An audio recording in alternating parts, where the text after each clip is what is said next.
veux dire deux mots au sujet de Musil, parce que quand j'ai vu que Jean-Jacques, après avoir réédité donc l'abrégé de Proust, la Proust pour tous, me dit ah mais je vais faire François de Combray m'a contacté pour Musil. Je dis oh mais j'étais très contente d'apprendre ça et très désireuse de le lire parce que moi-même j'avais lu Musil sans aucune difficulté et peut-être que j'avais pas bien compris, que je comprenais pas, je ne sais pas, mais en tout cas j'avais lu une dizaine d'années et j'avais beaucoup aimé, mais comme la plupart des livres que je lis, à part la recherche, je ne m'en souvenais pas bien, même à peine. Enfin, je me souvenais que j'avais beaucoup aimé.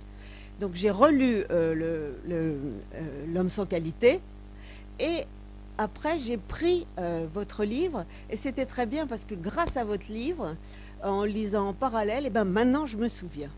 Et c'est-à-dire que vous, le travail que vous avez fait de fixer ce que vous ne compreniez peut-être pas bien, et alors j'ai découvert, ça c'est un petit détail amusant, mais le bestiaire de Musil, les métaphores, l'humour que je trouve différent, mais à la même hauteur que celui de Proust, enfin beaucoup de choses. Et ben, j'ai trouvé ça très bien, et pour quelqu'un qui aimait déjà L'homme sans qualité. Mais alors pour revenir à Proust, puisque c'est ce que j'ai pratiqué depuis 15 ans, moi ça a été une démarche différente. C'est-à-dire que quand j'ai eu la révélation proustienne, c'est-à-dire littéralement, on peut le dire, quand j'ai lu Proust, j'ai commencé en me disant tiens, un bonhomme qui met 32 pages à mettre un pied par terre, oui c'est intéressant, mais enfin c'est pas, y avait pas, j'étais pas renversée. Et puis j'arrive tout d'un coup dans Combray, dans Françoise qui est à la cuisine, et je me retrouve en larmes, mais en larmes. Et je me dis mais qu'est-ce que c'est que ça? Je continue et toutes les 150 pages, hop, en larmes. Donc j'ai appris que ça s'appelait un choc esthétique, c'est un syndrome de Stendhal.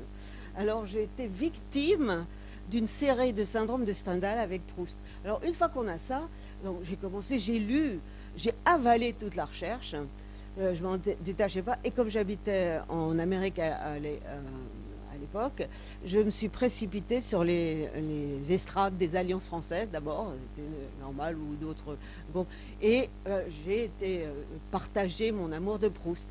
Et je voyais bien que les gens, oh, c'est très intéressant, parce que quand on parle de Proust, c'est toujours intéressant, même si c'est pas Luc Fraisse, bon c'est encore plus intéressant quand c'est lui, mais c'est vraiment toujours intéressant.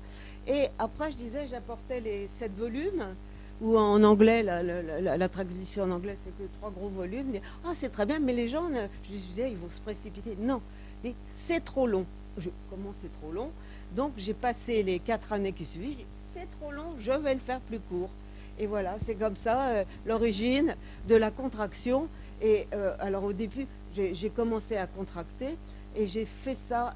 Je ne pouvais pas contracter plus de 20 pages par 20 pages par jour. Je ne sais pas pourquoi, c'est 20 pages, c'était mon rythme. Et tous les passages que je trouvais essentiels ou que je n'arrivais pas à contracter, je les ai laissés dedans. Parce que je me suis dit, il faut quand même que le futur lecteur de Proust ait quand même une idée de ce que c'est les pépites dans mon minerai d'abrégé. Donc voilà comment moi j'ai fait, donc pas comme vous.